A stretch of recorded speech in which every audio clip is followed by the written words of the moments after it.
भारत के स्वतंत्रता सेनानियों में शायद ही कोई इतने बहुमुखी प्रतिभा के धनी होंगे जितने हमारे प्यारे चाचा नेहरू यानी कि जवाहरलाल नेहरू थे।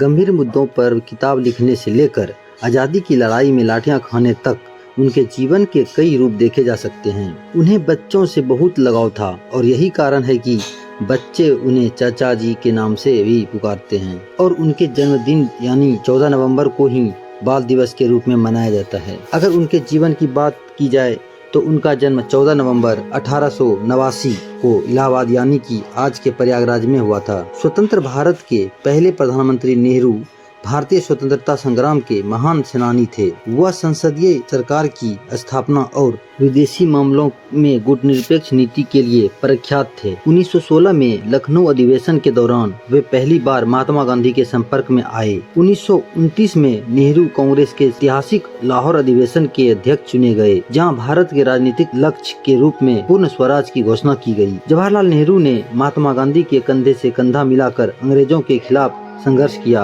चाहे असहयोग आंदोलन की बात हो या नमक सत्याग्रह हो या फिर 1942 का भारत छोड़ो आंदोलन। उन्होंने हर आंदोलन में सक्रिय रूप से भाग लिया और सिर्फ इतना ही नहीं, आजादी के बाद भी देश के आर्थिक विकास में उन्होंने अहम भूमिका निभाई। आजादी के बाद देश का जो तीव्र औद्योगिकरण हुआ वह उन्हीं की देन थी। उन्हीं के प्रयासों से भारत के बोकारो, भिलाई, दुर्गापुर में स्टील के बड़े बड़े कारखाने स्थापित किए गए। धर्म के मामले में भी वे प्रगतिशील सोच के व्यक्ति थे। उनका कहना था कि देश के असली मंदिर तो बांध हैं, जो देश को जल और ऊर्जा प्रदान करते हैं, जो आज आर्थिक विकास के लिए अत्यंत महत्वपूर्ण है। आर्थिक और राजनीतिक जगत के साथ साथ अंतर्राष्ट्रीय मामलों में भी उनकी पकड़ बहुत मजबूत थी। उनकी अंतर्राष्ट्रीय संबंधों की समझ का अंदाजा आप इस बात से लगा सकते हैं कि 1953 में जब उत्तर और दक्षिण कोरिया के बीच भीषण युद्ध हुआ था और दुनिया के किसी भी ताकत की इतनी हिम्मत नहीं हुई कि उनके बीच मध्यस्थता करवा पाए, उस समय हमारे प्रधानमंत्री श्री नेहरू जी ही थे जिन्होंने उत्तर और दक्षिण कोरिया के युद्ध को समाप्त करवाया। हालांकि कश्मीर और चीन के संयुक्त राष्ट्र के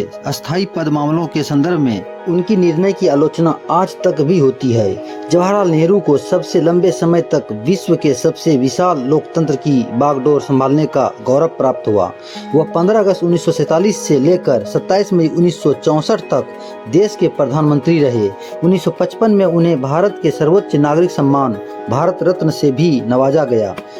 27 मई 1964 को 74 वर्ष की आयु में उनका देहांत हो गया और भारत माता का यह वीर सपूत हमें हमेशा के लिए छोड़कर चले गए। उनकी मृत्यु के बाद लाल बहादुर शास्त्री आज़ाद भारत के दूसरे प्रधानमंत्री बने। आज़ादी के इतने वर्ष बाद भी हम सब उन्हें प्रणाम करते हैं। जय हिंद, जय भारत। आपको यह जानकारी कैसी लगी कमेंट में जरूर बताएं। ऐसे ही और वीडियो देखने के लिए हमारे चैनल को सब्सक्राइब करें। धन्यवाद।